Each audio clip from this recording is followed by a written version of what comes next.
Almost all of my uncles and aunts were born into polygamous marriages. It's difficult to find any African country where polygamy wasn't practiced in the 20th century, extending somewhat into the early 21st century. Yo, what's up? It's your boy Mike Geesh, and I'm back again. I know everybody have seen the Netflix series called The Polygamist. I saw it myself, and it was off the chain. It was crazy. That boy, Jonisi Gumor is a straight up clown.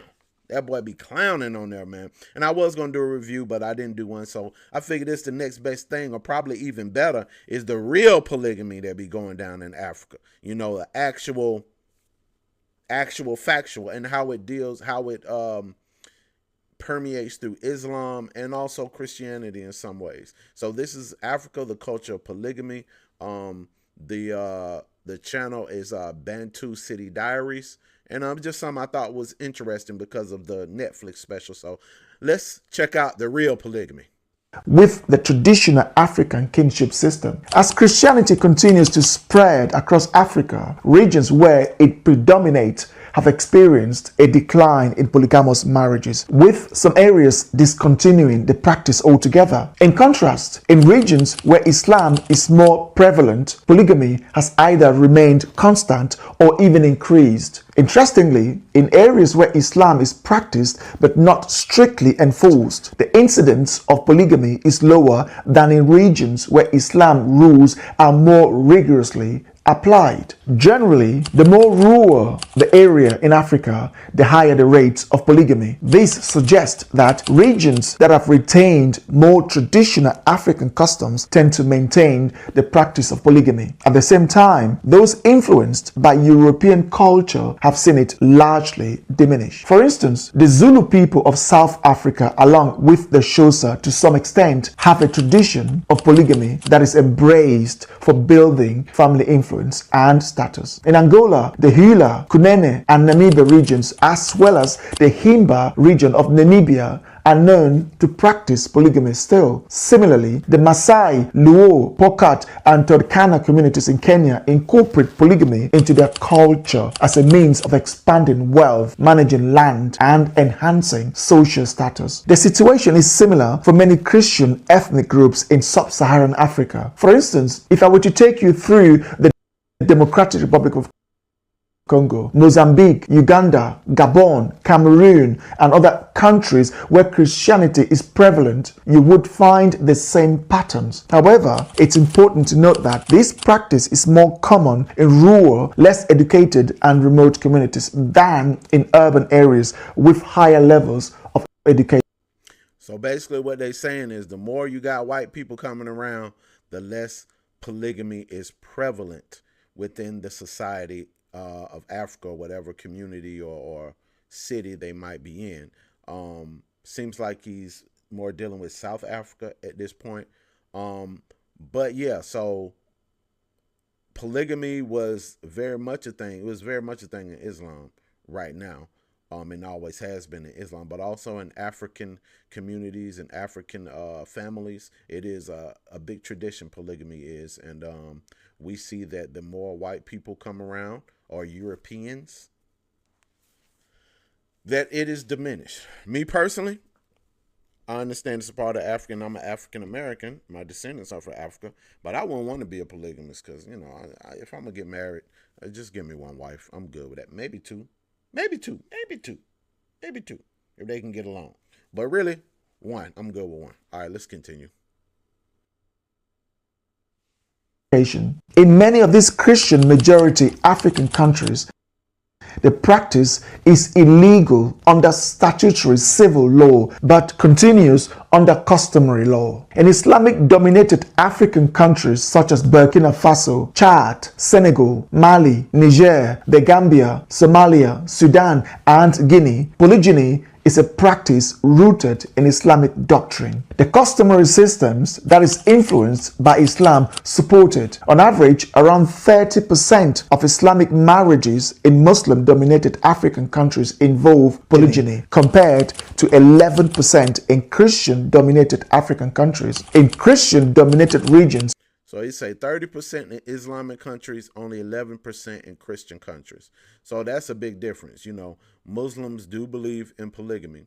I'm Muslim, but as I said, I only need one wife. I wouldn't want to have 3 and 4 wives. You know, in Islam you can have up to 4 wives. Prophet Muhammad, peace and blessings be upon him, he had more than 4 wives, but anybody else can have up to 4 wives. That's the rules or whatnot. Yeah. So yeah, I just want one wife. Just give me one. I'm good.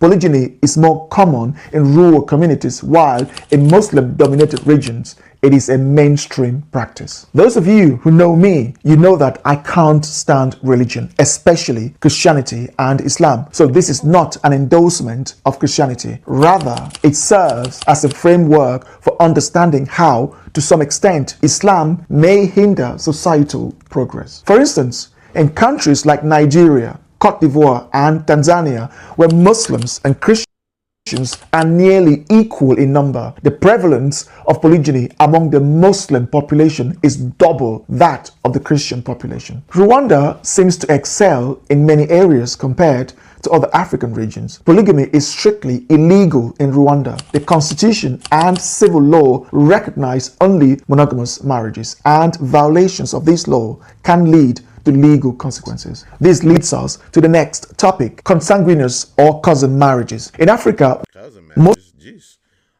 Yeah, see, this is what I don't think it should be illegal. I think that if the woman is cool with it, and if the man wants to marry more than one wife, I don't see why it should be illegal. I don't see why that should be anyone's business. You know, I really don't. I know that it probably has something to do with taxes and how people are taxed and couples are taxed if you're married or single. But I don't think it should be illegal. I don't understand why that's illegal. Maybe it is because of tax reasons and how the infrastructure of the government of that particular country is organized. So I don't know about that, but that's just what I think. But let's say it's cousin marriages now.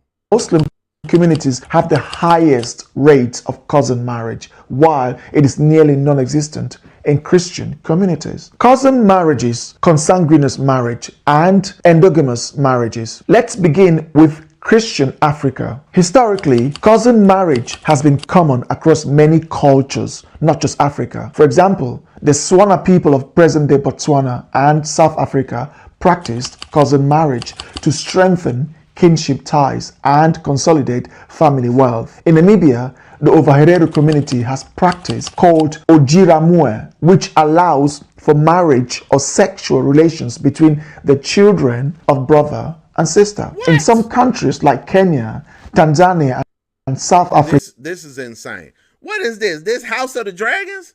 Are these the Targaryens? And that's what's going on. I don't see any white long hair and paley white skin, so I know they ain't Targaryens. Why are you marrying your first cousins? I wouldn't even marry my third cousin. And y'all marrying first cousins? That's sick. I don't care if y'all African or Muslim. That's great. I wouldn't do that. Sorry. Nope.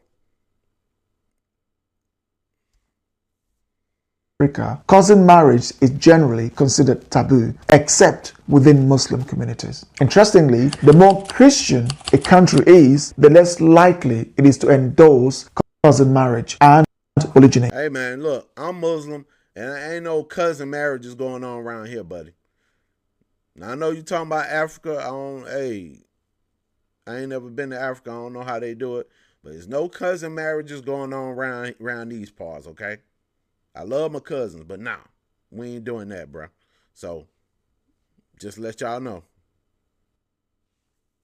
African countries with smaller Muslim populations, such as Angola, Botswana, Namibia, Sao Tome and Principe, and Seychelles, tend to have far fewer instances of polygyny and cousin marriages. Islamic culture remains one of the few that actively practices consanguineous marriages.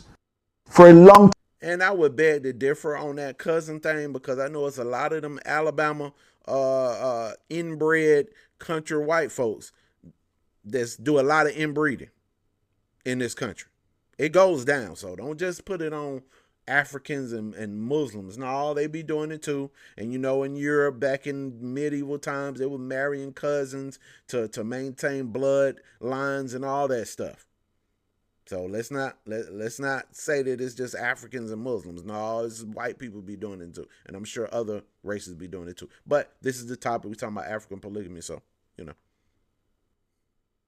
time, cousin marriages were prevalent in many societies. Well, as you know, cultures and traditions are societal construct passed down through generations. Newer generations tend to move away from practices like cousin marriage and polygyny. The reason Islamic culture has retained these practices is that the Quran explicitly permits them. Additionally, this culture is among the last that allows underage girls to marry older men, often even in their 50s, as it defines female maturity by puberty. Why has Europe moved away from practices like polygyny and cousin marriages, while regions like Africa, the Middle East, and Islamic cultures still observe them? This can be linked to certain evolutionary factors. In many parts of sub-Saharan Africa, a belief in witchcraft and related traditions persist. People often link all tragic events to someone using supernatural powers. Terms like juju, witchcraft, voodoo, medicine man, marabu, sangoma, or nanga are commonly used across various African countries to describe these practices. These beliefs are deeply rooted in cultural traditions. Many believe that people can be born cursed or possessed, leading to their avoidance, abandonment, or ostracization by the community. look, man, I ain't dealing with no witches, no warlocks, none of that. All right. I don't need no voodoo shaman, medicine man, or nothing dealing with me, man. Grady right down the street from me, okay? I go to Grady right around the corner if I need some medical attention. And if I need a psychiatrist or somebody to talk to, then I'll go to the local lady around somewhere around here. I got a woman for that. Yeah. But this was very interesting. I'm gonna cut it off right here. Very interesting that polygamy is rampant going on within African countries, especially the Muslim population and in the rural population. And yes, he's right. In the Quran, it does say that polygamy is permitted, but there are rules around it. If you're married to your first wife, your second wife has to approve. First and second wife got to be cool with the third wife, and so on and so forth. So it's not just a rampant thing where men are supposed to be dominant in that situation. But as I said, I would only want one wife. And I am looking to get married. Okay, I am looking to get married. You know, time don't stop for nobody. I only want one wife, so you ain't got to worry about that about me.